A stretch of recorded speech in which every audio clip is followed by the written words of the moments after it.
Assalamualaikum warahmatullahi wabarakatuh. Perkenalkan, nama saya Jiham Azhara dari kampus Tia Yapibone, jurusan Manajemen semester 1. Di sini saya akan memaparkan materi tentang budaya akademik, etos kerja, sikap terbuka dan adil. Langsung saja pada intinya, budaya akademik atau akademik kultur dapat dipahami sebagai suatu totalitas dari kehidupan dan kegiatan akademik yang dihayati. Sedangkan etos berasal dari bahasa Yunani yang memberikan arti sikap, kepribadian, watak, karakter, serta keyakinan atas sesuatu. Sikap ini tidak saja dimiliki oleh individu, tetapi juga dimiliki oleh kelompok, bahkan masyarakat. Sedangkan sikap terbuka antara lain adalah jujur, dan ini merupakan ajaran akhlak yang penting di dalam Islam. Selain itu, di dalam agama Islam kita diharapkan dapat berlaku adil. Dan ada pula makna budaya akademik dalam pandangan agama Islam. Telah dijelaskan di muka bahwa hakikat manusia terletak pada amal atau eksistensi diri atau penciptaan kebudayaan yang terus-menerus untuk mencapai kesempurnaan dirinya sebagai manusia atau full human, yang menghentikan proses penciptaan kebudayaan ini hanya kalau dia meninggal.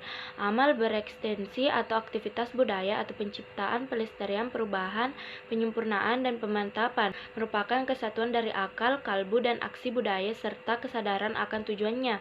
Tujuan seluruh aktivitas kebudayaan adalah pelaksanaan perintah Tuhan.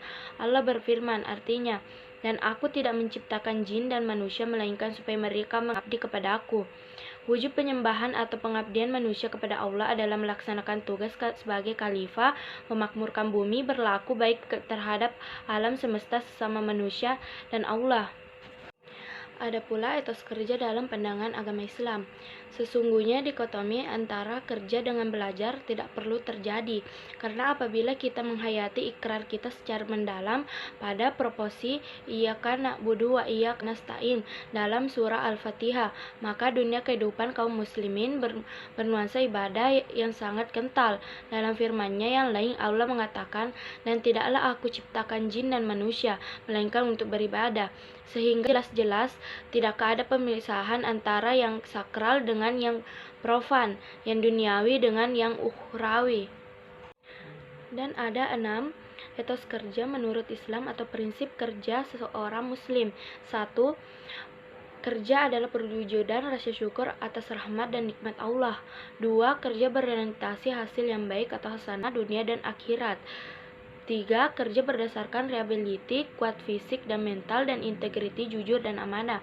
Perpaduan emosional, intelektual, dan spiritual. 4. Kerja berdasarkan semangat dan kerja pantang menyerah, kerja keras tidak mengenal kata gagal. 5. Kerja cerdas, memanfaatkan dan mengoptimalkan sumber daya yang ada secara tepat atau pengetahuan terampil dan terencana atau akurat. 6. Kerja ikhlas merupakan amal dan ibadah yang perlu dihayati, bukan sekadar membayar kewajiban atau tanggung jawab. Ada pula sikap terbuka menurut pandangan agama Islam. Inti sikap terbuka adalah jujur, dan ini merupakan ajaran akhlak yang penting di dalam Islam. Lawan dari jujur adalah tidak jujur. Bentuk-bentuk tidak jujur antara lain adalah korupsi, kolusi, dan nepotisme atau KKN. Sebagai bangsa kita amat prihatin. Di satu sisi kita adalah bangsa Indonesia, merupakan pemeluk Islam terbesar di dunia, dan sisi lain sebagai bangsa amat korup. Dengan demikian terjadi fenomena anti klimak. Mestinya yang hak itu menghancurkan yang batil. Dan yang terakhir, bersikap adil menurut pandangan agama Islam.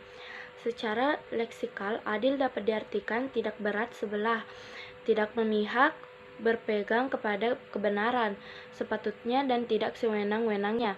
Kamus Besar 1990. Dari masing-masing arti dapat dicontohkan sebagai berikut. 1. Cinta kasih seorang ibu terhadap putra-putrinya tidak berat sebelah. 2. Dalam memutuskan perkara seorang hakim tidak memihak kepada salah satu yang bersengketa. 3. Di dalam menjalankan tugasnya sebagai hakim, Hamid selalu berpegang kepada kebenaran. 4. Sudah sepatutnya jika akhluk karimah guru diteladani oleh murid. 5. Pemimpin yang baik adalah pemimpin yang tidak berbuat sewenang-wenang terhadap yang dipimpin. Dari masing-masing contoh ini dapat disimpulkan bahwa sikap adil amat positif secara moral. Karena sifat yang positif tentu sikap adil didambakan oleh banyak orang. Dalam contoh-contoh di atas, sikap adil bersikap positif atau mengutamakan orang lain. Adil juga dapat diartikan tingkah laku dan kelakuan jiwa yang mendorong seseorang untuk mengendalikan amarah dan syahwat dan menyalurkannya ke tujuan yang baik. Dan demikian materi ini saya sampaikan. Mohon maaf ada kesalahan. Assalamualaikum warahmatullahi wabarakatuh.